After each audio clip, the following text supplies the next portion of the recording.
Vous voulez dire que je suis sioniste? Oui. Oui, oui, je suis sioniste. C'est pas le cœur de mon engagement, c'est pas le cœur de mon existence, mais je suis sioniste, ça je vous le dis. Par quoi ça se manifeste? Et je peux répondre à cette question. Par quoi se manifeste le sionisme? Alors moi, j'ai un style qui est plus, on va dire, je m'amuse des frontières. Alors je me suis amusé, j'ai fait des sketchs sur les chrétiens, intégristes, j'ai fait des sketchs sur les musulmans, intégristes, le 11 septembre, j'ai cherché à chaque fois les limites sur les homosexuels, sur les noirs.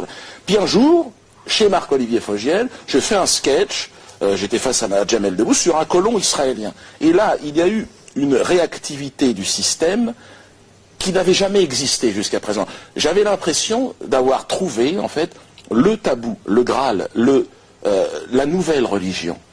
J'étais dans le blasphème. Et le blasphème, c'est effectivement, à un moment ou à un autre, critiquer ce grand projet qu'est le sionisme. Et donc moi, laissez-moi terminer. Ouais. Donc, vous me demandez comment ça se manifeste. Concrètement, par mon travail, le plus sérieusement possible, j'ai localisé le dernier tabou de la République. Et vous pensez que ce tabou, il existe pourquoi?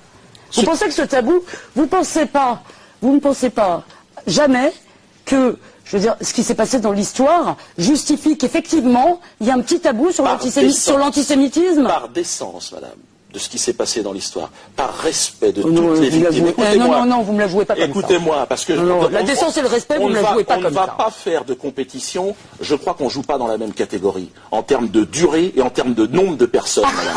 Donc écoutez-moi. On ne va pas faire de compétition, et on ne joue pas dans la même catégorie. Et tout de suite, vous me balancez, non, l'histoire, nous, on a souffert. Vous avez souffert, restez digne. Non, mais moi, j'ai pas souffert. Nous avons souffert. Non, moi, j'ai pas souffert. Alors pourquoi vous me parlez de l'histoire et de l'histoire? Mais je ne parle pas de moi, là.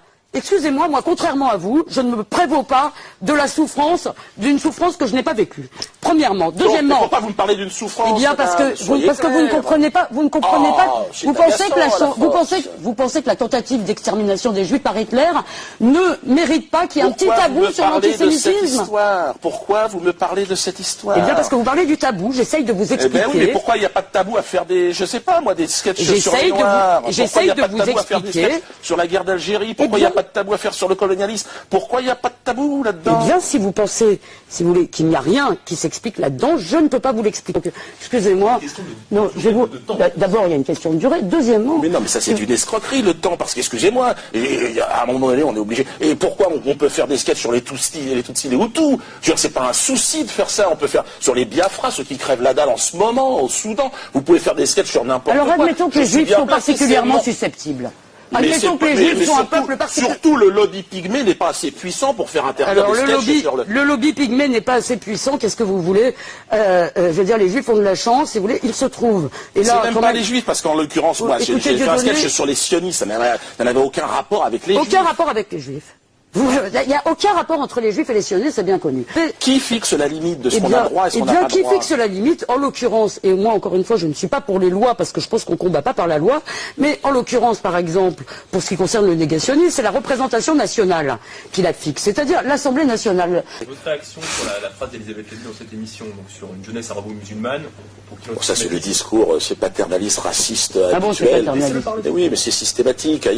Maintenant, après les gens d'extrême droite, le petit blanc qu'on nous a appris à haïr très longtemps, maintenant on essaie de se retourner et dire voilà, le méchant en fait c'est l'hystérique Bamboula, Islamo-Bamboula.